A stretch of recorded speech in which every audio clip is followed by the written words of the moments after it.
Hello everyone, welcome back to my channel. তো আজকে কোনো ব্লগ নয়, আজকে কিছু কথা শেয়ার করব। মানে আমার নিজের একান্ত কিছু কথা আজ আমি আপনাদের সঙ্গে শেয়ার করব।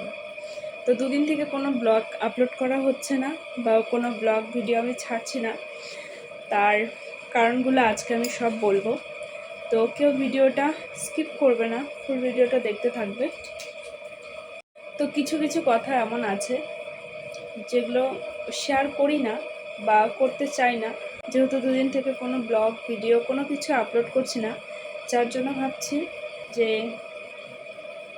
প্রত্যেক দিন প্রতিনিয়ত যেসব হয় ঘটনা ঘটে আমাদের সঙ্গে, তো সেটাই আস্তে আস্তে শেয়ার করার চেষ্টা করব। তো যাই হোক, কেমন আছেন সকলে? আশা করছি আপনারা ভীষণ ভালো আছেন।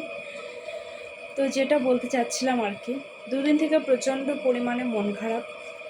তো কেন মন খারাপ অবশ্যই, তো এখন বাজে রাত 10টা আর পাপা কোথায় ঘুমিয়ে আছে, ওই কর্নারে গিয়ে ঘুমিয়েছে। ঠিক আছে, তো ওকে ঘুম পাড়িয়ে রেখেছি এক জায়গায়, ও ঘুমিয়ে গেছে আর এক জায়গায়। তো দুদিন ধরে প্রচণ্ড মন খারাপ, তার সাথে প্রচণ্ড মাথা যন্ত্রণাও ছিল। তো যার জন্য কোনো ভিডিও করা হয়নি বা ব্লগ বানানো হয়নি, তার সাথে লাইভও বসে। আর এই ভিডিওটা বানাচ্ছি তার একটাই কারণ, আমি ঘুমোতে গেছি, একদমই ঘুম আসছে না। তো ভাবলাম একটা ছোট্ট করে একটা ভিডিও বানিয়ে নিই। তো মাঝে মধ্যে না প্রচণ্ড পরিমাণে মন খারাপ থাকে, কেন থাকে আমি সেটাই বুঝতে পারি না। মাঝে মধ্যেই হয় এরকম, ঠিক আছে, মনে হয় নিজেকে একদম একা মনে হয়, মানে এরকম একটা ফিল হয়। তো জানি না শুধু আমার সাথে হয় কি না, নাকি অন্য কারোর সাথেও হয় এরকম ঘটনা, কোনো কিছু ভালো লাগে না আর কি। তো যেটা বলছিলাম আর কি, সামনেই হচ্ছে রাস, ও রাসের সময় আমার মা, দিদি, জামাইবাবু আসার কথা ছিল। তো টিকিটটা এমনভাবে কেটেছে, মানে যেদিন রাসের যে মেন আর কি, সেটা আরণ যেটা বলে আর কি, তো আরণের দিন ওরা চলে যাবে এই নিয়ে, মানে চোখে কালি লেগে গেছে, কাজল পরেছি রাত্রে ঘুমানোর আগে। তো যাই হোক, তো এই নিয়ে কি হয়েছে, আমি বলছি যে আরণের দিন এমন হয় আমাদের এদিকে কোনো টোটো বা মানে যে কোনো গাড়ি রাস্তায় বেরোনো যাবে না।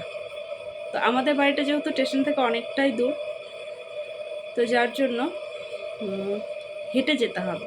তো এতটা রাস্তা হেঁটে যাবে কি করে, সেটা একটা টেনশন ছিল মনের মধ্যে। তার মধ্যে একটা ছোট্ট মেয়ে রয়েছে, ব্যাগ বাটরাগুলো রয়েছে, আর আরও একদিন তো সবাই মানে আনন্দ করতে ব্যস্ত। তো যার জন্য একটুখানি টেনশনে ছিলাম। তো ওরা বলছিল ঠিক আছে তাহলে, টিকিট যখন হয়ে গেছে, তাও অনেক খুঁজে খুঁজে টিকিট পেয়েছে, মানে যেটাতে আমরা সবসময় যাওয়া আসা করি সেই ট্রেনে পাইনি, একটা স্পেশাল ট্রেনের টিকিট পেয়েছে। তো বলছে তাহলে আমরা টিকিট ক্যান্সেল করে দেবো, মানে এত এসে করে যাওয়া যাবে না, কারণ আমাদের বাড়ি থেকে যাবে শিলিগুড়ি, মানে কোচবিহার থেকে যেতে হবে শিলিগুড়ি, থেকে ট্রেনে চাপতে হবে, তারপর এখানে আসবে।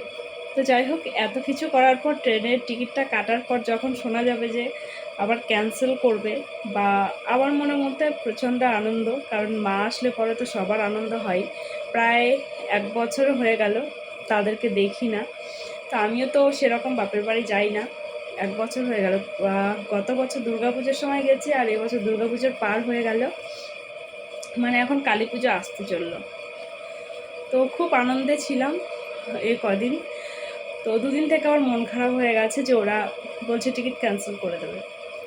তারপরে অনেক চিন্তা ভাবনা করার পর একটা হঠাৎ করে আমার বুদ্ধি আসলো, হঠাৎ করে একটা প্ল্যানিং আসলো যে স্টেশনের কাছে যদি একটা ভাড়া কিছু, একদিনের জন্য যদি একটা ভাড়া বাড়ি নেওয়া যায়, কারণ সারাদিন আমাদের এখানে থাকলো, ওইখানে চলে গেল বিকেলের দিকে, ওখান থেকে বেরিয়ে চলে গেল, এরকম একটা প্ল্যানিং করেছিলাম। তারপর পাইনি, ঠিক আছে, না পাওয়ার কারণে তারপর আমাদের যে গুরু ভাই রয়েছেন, ওনাকে আবার ফোন করা হয়েছে, যেহেতু আমাদের স্টেশন থেকে আমাদের মন্দিরটা একদম কাছে। তো ওনাকে বলার পর উনি বললো যে রাসের সময় কোনো লোক অ্যালাউ নেই মন্দিরে, তো ব্যাগগুলো রাখতে পারবে। তো এদিক দিয়ে একটা সুবিধা হয়েছে, তো ব্যাগগুলো রাখার ব্যবস্থা হয়ে গেছে, দিনের বেলা গিয়ে ব্যাগগুলো রেখে আসতে হবে, আর রাত্রেবেলা ঠাকুর দেখতে দেখতে হাঁটতে হাঁটতে যেতে হবে, এটাই হচ্ছে মেন আর কি। তো যাই হোক, তো এটা নিয়ে একটা বড় টেনশনে ছিলাম। এতদিন পর আসছে, আসার কথা শোনার পর এত আনন্দ লাগছে, তারপর যদি শোনা যায় যে ওরা আসবে না তাহলে কতটা মন খারাপ লাগে বলো। তো যাই হোক, এই জন্য দুদিন একটু বেশি মন খারাপ ছিল, কোনো কিছু ভিডিও করতে একদমই ভালো লাগছিল না। তো এখন যেহেতু ব্যাগ রাখার একটা ব্যবস্থা হয়ে গেছে, তো ভাবলাম টিকিট ক্যান্সেল করার আর কোনো প্রয়োজন নেই, তোমরা চলে আসো। তো যাই হোক, আমার মেজদু অনেক দিন পর আসছে আমাদের বাড়িতে, মানে আমার বিয়ে হওয়ার পর আমার শ্বশুরবাড়ি দেখেনি বলতে গেলেই চলে, মানে ও দেখেইনি, আসেনি কোনো দিনও। তো যার জন্য আজকে একটু মনটা ভালো লাগছে যে ওরা আসবে, একদম কনফার্ম। তো যাই হোক, যার জন্য আবার ভিডিও করছি আমি এই রাত 10টার সময়। তো আজকে প্ল্যানটা ফাইনাল হলো। এখন ভীষণ ভালো লাগছে, মানে এখন ঘুমোতে গেছিলাম তো ঘুম আসছিল না, কারণ আমি ভিডিও করিনি আজকে সারাদিন, কালকেও করা হয়নি, পরশুদিনও করা হয়নি। তো যার জন্য ভাবলাম যে একটা ছোট্ট করে মানে ব্লগটা বানিয়ে নিই, মানে ভিডিও বানিয়ে নিই। তো যাই হোক, এখন তো ভীষণ আনন্দ লাগছে। তো চলো, দেখা হচ্ছে পরবর্তী একটা ব্লগের সাথে।